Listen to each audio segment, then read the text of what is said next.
단면이 잘려나간 금괴. 여러분, 이 색깔이 보이시나요? 겉은 영롱하게 반짝이는 황금색입니다. 하지만 속은 시커먼 구리 덩어리였습니다. 이건 영화 속 이야기가 아닙니다. 실제 은행 금고에서 벌어진 일입니다. 2026년 2월 2일 오늘 여러분께 묻겠습니다. 지금 여러분의 손가락에 끼워진 금반지, 그리고 여러분이 안전자산이라 믿으며 증권사 계좌에 모아둔 그 금, 그게 진짜 순금이라고 누가 장담할 수 있습니까? 지난 1월 30일 단 하루 만에 국제 금값이 15% 폭락하며 전 세계 투자자들을 공포로 몰아넣으심었습니다. 단순한 조정일까요? 아니면 우리가 몰랐던 거대한 거짓말이 드러나는 신호일까요? 오늘 이 영상은 여러분의 자산을 지킬 마지막 경고장입니다. 중국에서 증발한 4조 원짜리 가짜 금괴 83톤의 미스터리, 그리고 지금 월가가 필사적으로 숨기고 있는 종이 금의 실체를 낱낱이 파헤쳐 드립니다. 끝까지 보지 않으시면 당신의 자산은 허공으로 사라질지도 모릅니다. 반갑습니다. 가슴 뛰는 경제학입니다. 지금 시장 분위기, 그야말로 아수라장입니다.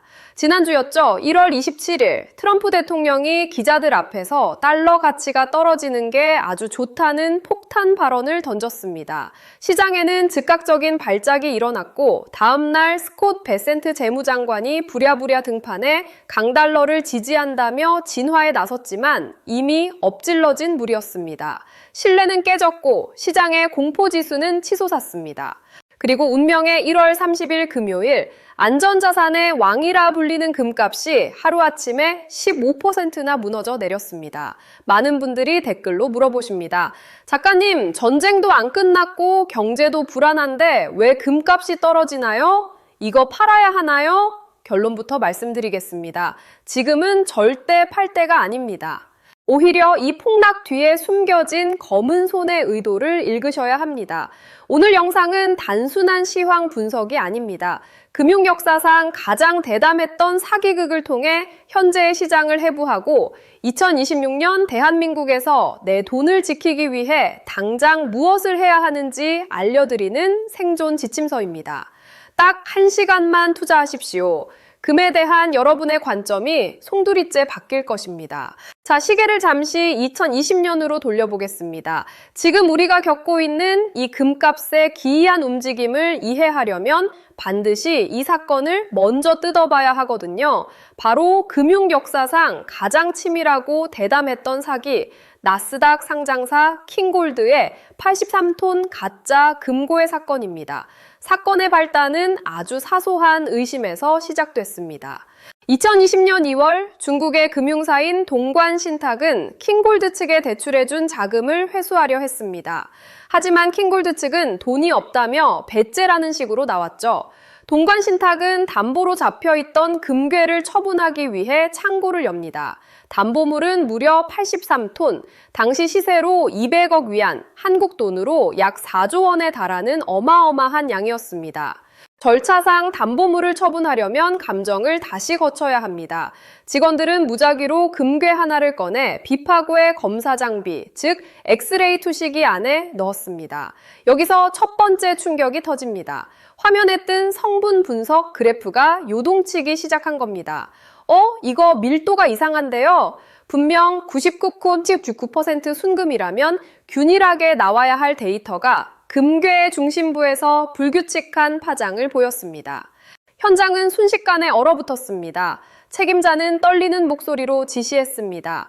당장 절당히 가져와, 잘라봐. 직원들이 묵직한 1kg짜리 금괴를 고정하고 전동 톱을 댔습니다. 끼익 소음과 함께 금가루가 튀었고 잠시 후 금괴가 두 동강 났습니다. 그리고 그 단면을 본 순간 현장에 있던 모든 사람의 입에서 비명이 터져 나왔습니다. 금괴의 속은 황금색이 아니었습니다. 겉면만 아주 얇고 정교하게 금으로 코팅되어 있었고 그 안은 거무튀튀한 구리와 텅스텐 합금으로 꽉 차 있었기 때문입니다. 이건 단순한 도금이 아니었습니다. 무게를 완벽하게 맞추기 위한 치밀한 설계였습니다. 금의 밀도는 19.32, 텅스텐의 밀도는 19.25입니다. 거의 똑같죠? 손으로 들어봐서는 절대 모릅니다. 이 미세한 차이를 이용해 감정사들의 손감각을 속였고 두꺼운 도금으로 일반적인 시약 테스트를 통과했던 겁니다. 동관신탁은 즉시 창고에 있는 다른 금괴들도 조사했습니다. 하나, 둘, 셋, 자르는 족족 가짜였습니다. 담보로 잡힌 83톤의 금괴 전량이 가짜라는 사실이 밝혀지는 데는 그리 오랜 시간이 걸리지 않았습니다. 여러분, 여기서 소름 돋는 포인트가 뭔지 아십니까?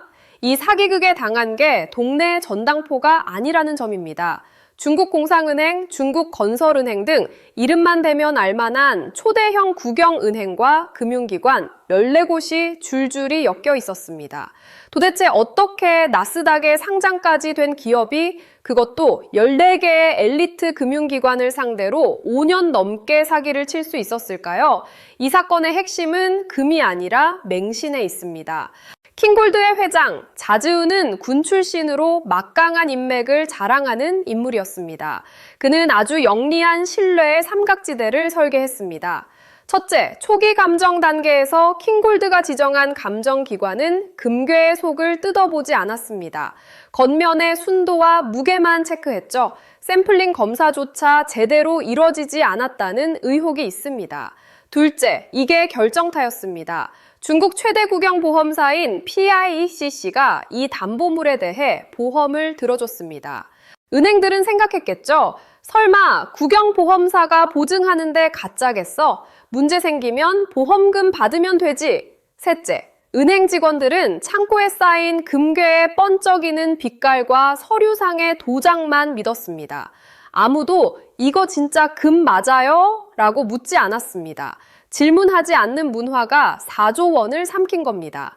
사건이 터지자 킹골드 회장 자즈우는 뻔뻔하게 이렇게 말했습니다. 중국의 일부 금괴에는 원래 구리가 좀 섞여 있다. 예전엔 다 그랬다. 말도 안 되는 궤변이었죠. 더 기막힌 건 보험사의 태도였습니다. 은행들이 너네가 보증서 쓰니 보험금 내놔 라고 소송을 걸자 보험사는 약관을 들이밀며 지급을 거절했습니다. 우리는 화재나 도난 같은 물리적 손실을 보장한 것이지 담보물 자체가 가짜인 사기 행위는 보장 대상이 아닙니다. 결국 은행들은 4조 원을 고스란히 날렸습니다. 나스닥에서 킹골드의 주가는 0달러로 수직 낙하했고 상장 폐지되었습니다. 수많은 투자자와 예금주들의 돈이 허공으로 증발해버린 것입니다. 자, 여러분, 이 이야기를 듣고 중국 애들이 그럼 그렇지 하고 웃어 넘기실 건가요? 그렇게 생각하셨다면 정말 위험합니다. 지금 여러분이 거래하고 있는 종이금 시장은 킹골드 사건보다 최소 100배는 더 거대하고 정교한 가짜 위에 서 있기 때문입니다. 만약 오늘 밤 당장 전 세계 금 투자자들이 내 금 실물로 내놔 라고 요구한다면 어떤 일이 벌어질까요? 월가의 은행 금괴는 여러분에게 줄 금이 단 1%도 없을지도 모릅니다. 2026년 1월 30일에 금값 폭락, 그 뒤에 숨겨진 진짜 공포는 바로 여기에 있습니다. 이제부터 제가 보여드릴 데이터는 월가가 여러분에게 절대 보여주고 싶지 않아 하는 장부 뒤의 진실입니다. 심호흡 한번 하십시오. 진짜 이야기는 이제 시작입니다. 자, 이제 중국을 떠나 세계 금융의 심장, 뉴욕과 런던으로 가봅시다. 여러분은 아마 스마트폰 증권 앱으로 금 선물이나 ETF를 사고 팔면서 나도 금 투자 좀 하고 있어 라고 생각하실 겁니다. 그런데 죄송하지만 여러분은 금을 산 적이 없습니다. 여러분이 산 것은 금이라고 주장할 수 있는 종이 쪼가리, 즉 청구권에 불과합니다. 이게 무슨 뚱딴지 같은 소리냐고요? 금융용어로 이를 종이금이라고 부릅니다. 실물금과 종이금은 완전히 다른 세계의 물건입니다. 마치 강남아파트와 부루마블 게임 속 강남아파트의 차이만큼이나 거대하죠. 이해를 돕기 위해 아주 쉬운 비유를 하나 들어보겠습니다. 여러분이 동네 헬스장에 등록했다고 칩시다. 헬스장 주인은 락커룸 열쇠 하나를 줍니다. 회원님, 이 3번 락커는 이제 회원님 겁니다. 언제든 짐을 보관하세요. 여러분은 그 말을 믿고 매달 회비를 냅니다. 그런데 사실 이 헬스장 주인이 아주 나쁜 짓을 하고 있습니다. 여러분이 운동을 안 나오는 오전 시간에는 A 회원에게 3번 락커 열쇠를 팝니다. 저녁 시간에는 B 회원에게 똑같은 3번 락커를 팔아요. 심지어 새벽반 C 회원에게도 팝니다. 락커는 딱 하나인데 주인이라 주장하는 사람은 100명이 넘는 상황인 거죠. 평소에는 아무 문제가 없습니다. 100명이 동시에 헬스장에 올 일은 거의 없으니까요. 하지만 만약 헬스장 망한다더라 라는 소문이 돌아서 100명이 동시에 달려와 내 락커 열쇠 내놔 라고 소리친다면 어떻게 될까요? 헬스장 주인은 단 한 명에게만 열쇠를 줄 수 있고 나머지 99명은 빈손으로 쫓겨나야 합니다. 이게 바로 지금 금 선물 시장의 적나라한 현실, 재담보의 저주입니다. 이 비유가 과장 같으신가요? 천만에요. 현실은 더 잔혹합니다. 세계 최대의 금시장인 런던 금시장 연합회와 뉴욕 상품거래소의 데이터를 분석해보면 충격적인 수치가 나옵니다. 실물 금고에 보관된 실제 금의 양 대비 시장에서 거래되는 선물 계약의 비율이 적게는 50배에서 많게는 100배를 넘나듭니다. 즉 실물금 1온스를 담보로 100장의 금 보관증을 발행해서 팔아먹고 있다는 뜻입니다. 이걸 부분 지급준비 제도라고 포장하지만 사실상 있지도 않은 금을 파는 공매도와 다를 바 없음이 교시합니다. 이 시스템이 유지되는 유일한 이유는 하나입니다. 투자자들이 금을 실물로 찾아가기보다는 그냥 현금으로 차액만 정산하길 원하기 때문입니다. 월가 은행들은 이 점을 악용해 무한정 종이 금을 찍어내며 금값을 마음대로 주무르고 있습니다. 이 종이 금 사기극이 들통날 뻔했던 적이 역사적으로 딱 한 번 있었습니다. 바로 1971년 8월 12일 닉슨 쇼크 때입니다. 당시엔 달러를 가져가면 금으로 바꿔주는 금 태환 시대였죠. 그런데 눈치 빠른 프랑스가 뭔가 이상함을 감지했습니다. 미국이 찍어낸 달러만큼 금이 없을 것 같은데? 그래서 프랑스는 군함까지 보내며 미국에게 요구했습니다. 우리 달러 필요 없으니 금 실물로 내놔. 미국은 당황했습니다. 금고를 열어보니 줄 수 있는 금이 턱없이 부족했거든요. 결국 닉슨 대통령은 일요일 저녁 긴급 방송을 통해 오늘부터 금 안 바꿔줘 라며 배를 째버렸습니다. 이게 바로 국가 단위의 뱅크런, 아니 골드런이었습니다. 지금도 똑같습니다.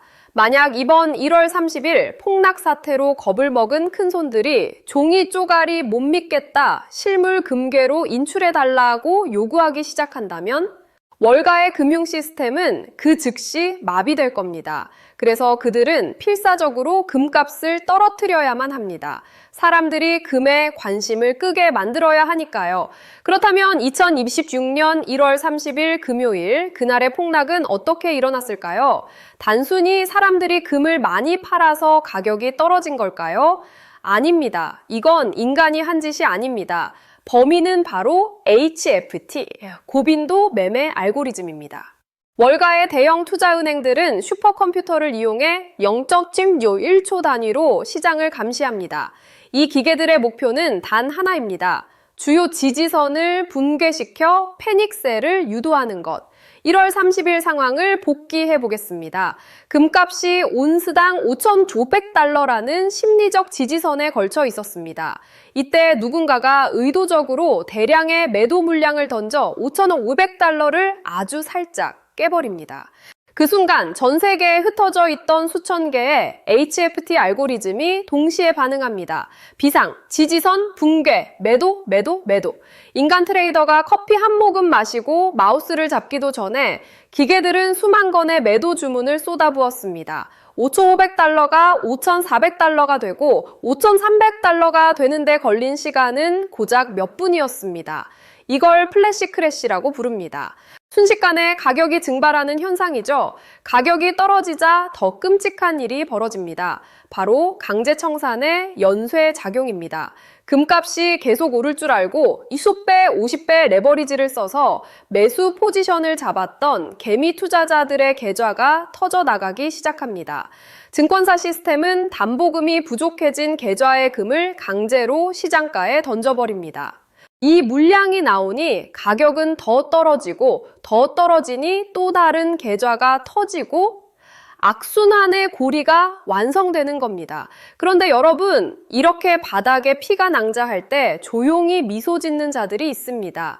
이 폭락을 기획하고 유도한 월가의 스마트머니들입니다. 이들은 알고 있었습니다. 개미들이 레버리지를 잔뜩 쓰고 있다는 것을. 그 거품을 터뜨리지 않고서는 더 이상 가격을 올릴 수 없다는 것을. 그래서 인위적인 급락을 만들어 개미들을 털어내고 헐값이 된 금을 바닥에서 다시 주워 담는 것입니다.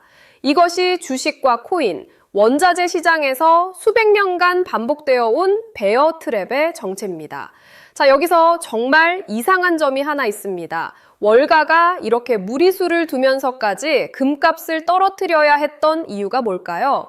단순히 돈을 벌기 위해서 아닙니다. 더 거대한 흐름이 있습니다. 지금 전 세계 중앙은행들은 입으로는 금이 필요 없다고 하면서도 뒤로는 미친 듯이 실물금을 사재기하고 있습니다. 특히 중국, 러시아, 인도 같은 나라들이 심상치 않습니다. 그들은 왜 달러를 버리고 금을 모으고 있을까요? 그리고 이것이 트럼프의 달러 약세 발언과 어떻게 연결될까요? 앞서 우리는 월가의 종이 금 장난질과 알고리즘의 습격을 확인했습니다. 하지만 시야를 조금 더 넓혀보면 더 기이한 현상이 목격됩니다. 월가는 금을 팔아치우고 있는데 전 세계 중앙은행들은 미친 듯이 금을 사 모으고 있습니다. 이 엇박자가 의미하는 것은 무엇일까요? 누군가는 거짓말을 하고 있다는 뜻입니다. 그리고 역사적으로 거짓말을 하는 쪽은 언제나 존기를 쥔 쪽이었습니다. 2026년 현재 미국의 국가 부채는 통제 불가능한 수준입니다. GDP 대비 부채 비율은 120%를 넘어섰고 트럼프 행정부는 국방비를 1조 5천억 달러로 늘리면서 동시에 법인세 감세를 추진하고 있습니다. 수입은 줄고 지출은 늘어나는 상황, 이 구멍난 독을 채울 방법은 딱 하나뿐입니다. 국채 발행, 즉 돈을 찍어내는 것입니다. 케빈 워시나 스콧 베센트가 양적 긴축을 하겠다, 강달러를 만들겠다고 떠들지만 그건 립서비스에 불과합니다. 속으로는 알고 있습니다. 결국 연준이 다시 윤정이를 돌려야 한다는 사실을요. 달러의 공급이 늘어나면 달러 가치는 똥값이 됩니다. 이것이 바로 중국, 러시아, 인도, 터키, 폴란드 등 신흥국 중앙은행들이 지난 2년간 매달 수십 톤씩 금을 긁어모은 진짜 이유입니다. 침몰하는 타이타닉에서 구명보트로 갈아타고 있는 것입니다. 특히 우리가 주목해야 할 것은 브릭스의 움직임입니다. 중국과 러시아를 주축으로 한 이들은 더 이상 미국에게 달러 결제망을 통해 목줄을 잡히고 싶어 하지 않습니다. 그들이 준비하는 것은 금을 기반으로 한 공동 디지털 통화입니다. 1944년 브레턴우즈 체제가 금 1온스는 35달러라는 공식으로 달러 패권을 만들었다면 2026년 브릭스는 블록체인 기술을 이용해 자신들의 통화를 실물금과 연동시키려 합니다. 이게 현실화되는 순간 달러에 대한 수요는 급감할 것이고 달러 패권은 종말을 고하게 됩니다. 월가의 엘리트들이 금값을 눌러놓는 이유도 여기에 있습니다. 금값이 폭등하면 상대적으로 달러의 초라한 민낯이 드러나기 때문입니다. 하지만 기억하십시오. 손바닥으로 하늘을 가릴 순 없습니다. 작가님, 그래도 지금 금값이 떨어지는 건 팩트잖아요. 무서워요. 네, 무서운 게 당연합니다. 하지만 역사를 보면 이 공포가 기회라는 확신이 듭니다. 2008년 글로벌 금융위기 당시를 복기해 봅시다. 리먼 브라더스가 파산하고 전 세계가 망한다고 난리가 났을 때 금값은 어떻게 됐을까요? 오히려 폭락했습니다. 2008년 3월 1,030달러였던 금값이 10월에는 680달러까지 곤두박질 쳤습니다. 무려 35% 폭락이었죠. 사람들은 금도 끝났다며 욕을 하고 시장을 떠났습니다. 하지만 그게 바닥이었습니다. 금융 시스템이 마비되자 연준은 돈을 풀 수밖에 없었고 그 후 금값은 2011년 1,920달러까지 치솟았습니다. 불과 3년 만에 4배가 오른 겁니다. 지금 2026년의 상황은 2008년과 판박입니다.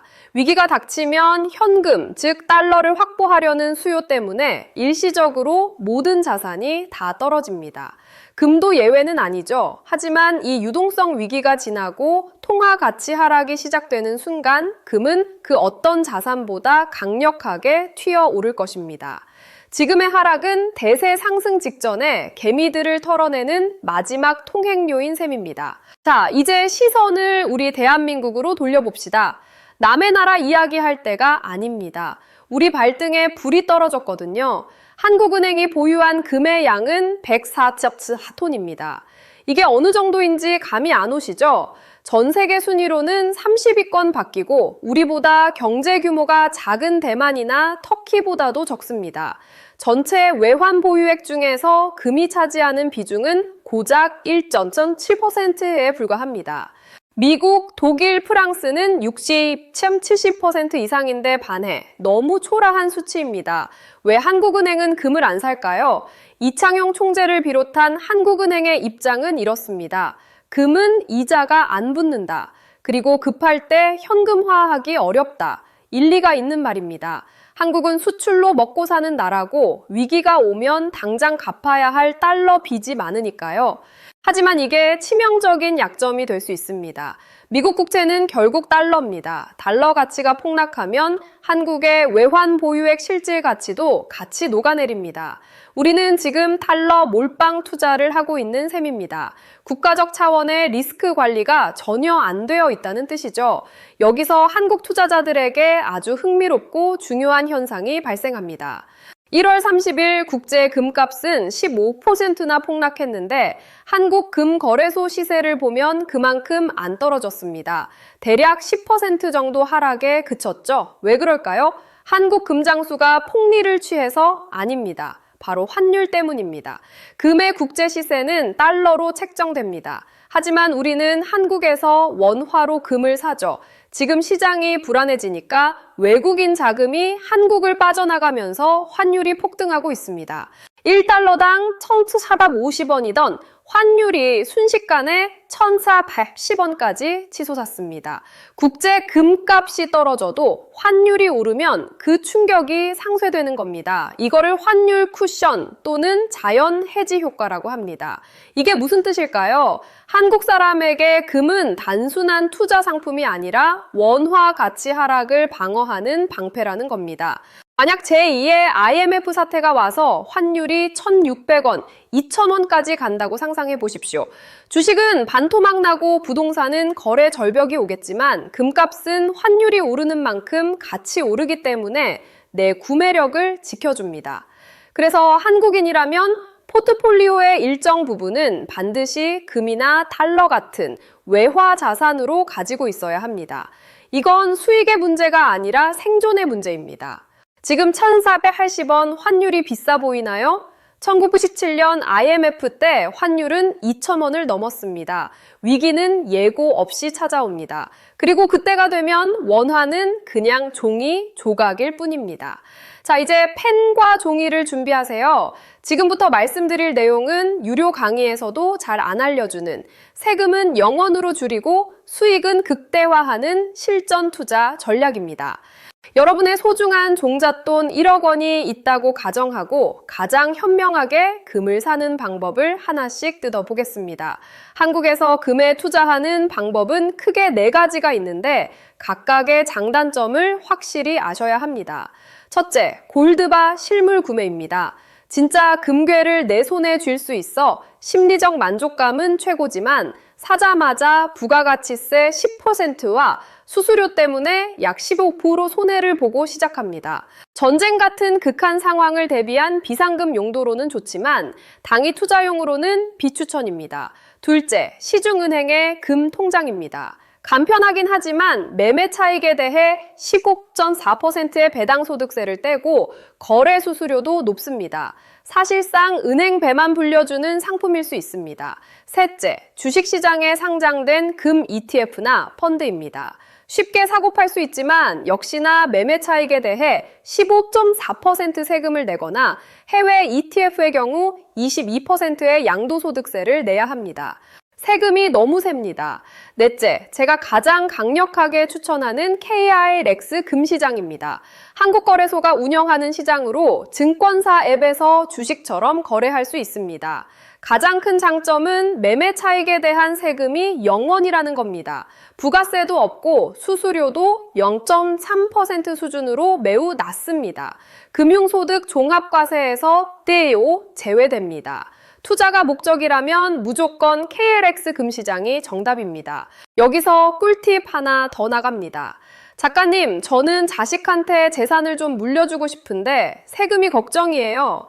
이런 분들에게는 실물 골드바가 의외의 해결책이 될 수 있습니다. 현금이나 부동산은 기록이 남지만 금은 상대적으로 장기 보유 시 유리합니다. 예를 들어 성인 자녀에게 10년간 5천만 원까지 증여세가 없습니다. 지금처럼 금값이 폭락했을 때 골드바를 사서 자녀에게 증여 신고를 하고 넘겨주세요. 증여세는 증여 시점의 가격으로 매겨집니다. 나중에 금값이 2배, 3배가 되어도 자녀는 추가로 세금을 낼 필요가 없습니다. 미래의 가치 상승분에 대한 세금을 미리 면제받는 효과가 있는 겁니다. 이게 바로 강남 부자들이 금고에 골드바를 쌓아두는 진짜 이유 중 하나입니다. 그렇다면 2016년 2월 현재 1억 원을 어떻게 배분해야 할까요? 제재하는 30대, 15대 15대 40 법칙입니다. 첫 번째는 금입니다. 30% 비중으로 KRX 금시장을 통해 매수합니다. 단 절대 한 번에 사지 마시고 6개월에 걸쳐 나눠서 분할 매수하십시오. 바닥은 아무도 모르니까요. 두 번째는 달러입니다. 15% 정도는 외화 예금 등에 넣어두세요. 원화 가치 급락을 대비한 보험입니다. 세 번째는 비트코인입니다. 디지털금의 성격을 가진 비트코인도 포트폴리오의 공격수로 15% 정도 담는 게 좋습니다. 마지막 40%는 한국 우량주나 채권에 넣어 안정적인 현금 흐름을 챙기세요. 절대로 무슨 일이 있어도 빚내서 금을 사지는 마십시오. 금은 시간을 먹고 자라는 자산입니다. 이자를 내면서 버티기엔 등락폭이 큽니다. 여유 자금으로 묻어두고 수면제를 드셔야 합니다. 오늘 우리는 중국 킹골드의 83톤 가짜 금괴 사건으로 시작해 월스트리트의 더 거대한 거짓말인 종이금 시스템, 그리고 1월 31일 폭락장 뒤에 숨겨진 알고리즘의 횡포까지 살펴봤습니다. 킹골드 사건에서 14개 은행이 4조 원을 날린 이유는 단 하나였습니다. 설마 은행이, 설마 감정사가, 설마 국영보험사가 거짓말을 하겠어? 라는 확인하지 않은 믿음 때문이었습니다. 지금 여러분의 믿음은 어디를 향하고 있습니까? 무한정 찍어낼 수 있는 종이 화폐 달러입니까? 아니면 실체 없이 거래되는 종이 금입니까? 시장은 늘 공포를 먹고 자랍니다. 1월 30일의 폭락은 준비되지 않은 자들에게는 재앙이었지만 오늘 이 영상을 끝까지 시청하신 여러분에게는 부의 추월차선에 올라탈 수 있는 할인 티켓이 될 것입니다. 금값이 떨어진다고 두려워하지 마십시오. 진짜 두려워해야 할 것은 금값이 다시 3,000달러, 4,000달러를 돌파하며 날아갈 때 내 손에 단 1g의 금도 쥐어져 있지 않은 상황입니다. 역사는 반복됩니다. 하지만 그 역사의 승자가 되는 건 준비된 소수뿐입니다. 이번 위기가 여러분의 인생을 바꾸는 가장 큰 기회가 되기를 진심으로 응원합니다. 오늘 영상이 여러분의 자산을 지키는 데 도움이 되었다면 구독과 좋아요 부탁드립니다. 여러분의 클릭 한 번이 가짜뉴스가 판치는 유튜브 생태계에서 진실을 알리는 큰 힘이 됩니다. 다음 영상에서는 오늘 잠깐 언급했던 트럼프 2기, 달러 패권 붕괴 시나리오와 환율 1,700원 시대의 생존법에 대해 더 깊이 파헤쳐 보겠습니다. 알림 설정해 두시면 가장 빠르게 받아보실 수 있습니다. 지금까지 가슴 뛰는 경제학이었습니다. 오늘도 돈의 흐름을 읽는 현명한 하루 보내세요. 감사합니다.